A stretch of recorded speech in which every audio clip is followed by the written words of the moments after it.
Guys, welcome back to my channel. Today we'll discuss MSc 106 Public Economics important question. What do you mean by monetary policy and what are the instruments of monetary policy? So monetary policy is the policy through which central bank of any country controls the economy of the country. Now the instruments of monetary policy. There are two types of instruments of monetary policy, quantitative and qualitative. Quantitative includes bank rate, varying reserve ratio, that is CRR, and SLR. CRR is cash reserve ratio and SLR is statutory liquidity ratio.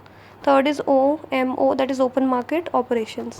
Qualitative includes marginal requirements, selective credit control and moral suasion.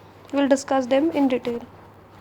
First is quantitative measures. Quantitative measures refers to those measures that affect variables which in turn affect the overall money supply in the economy. So instruments of quantitative measures are, first is bank rate. It is the rate at which central bank provides loan to commercial bank is called bank rate. The instrument is a key at the hand of RBI to control money supply.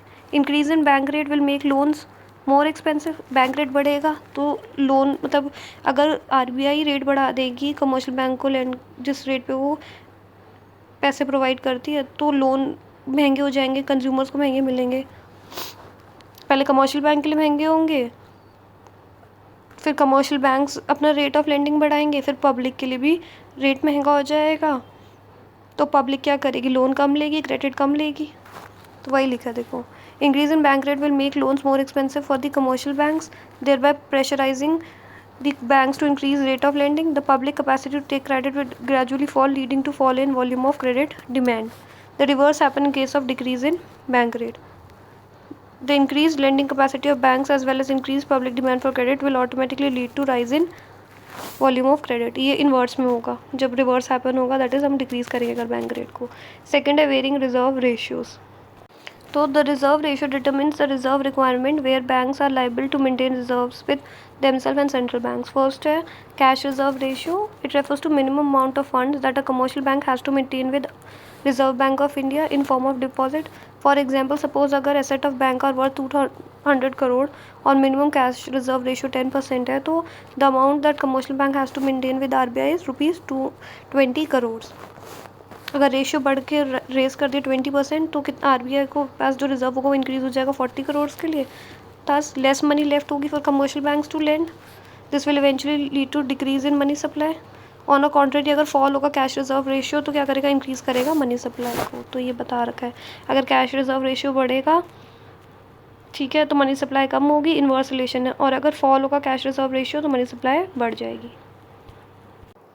So statutory liquidity ratio is defined as minimum percentage of assets to be maintained in form of either fixed or liquid assets with the bank. Commercial banks इनका भी inverse relationship है. अगर statutory liquidity ratio fall करेगा तो money supply बढ़ेगी और अगर statutory liquidity ratio increase होगा तो मनी सप्लाई कम होगी. Third is open market operations.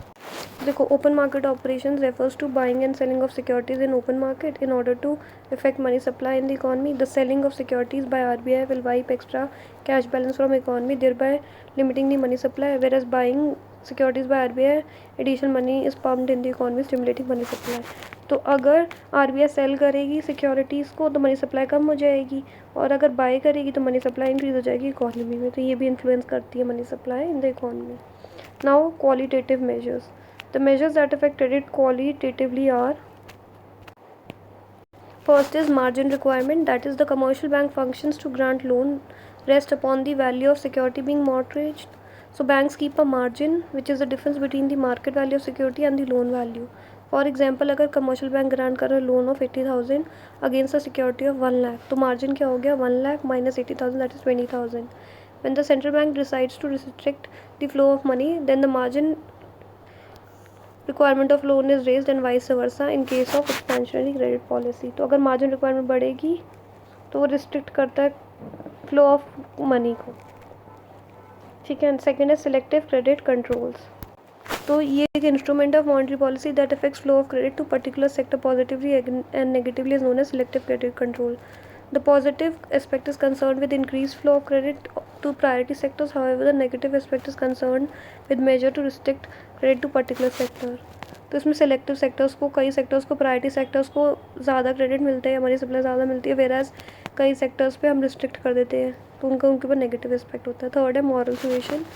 ये एक परसुएशन टेक्निक है जो फॉलो करी जाती है सेंट्रल बैंक इंडिया के केस में RBI to pressurise the commercial bank to abide by the monetary policy is termed as moral suasion.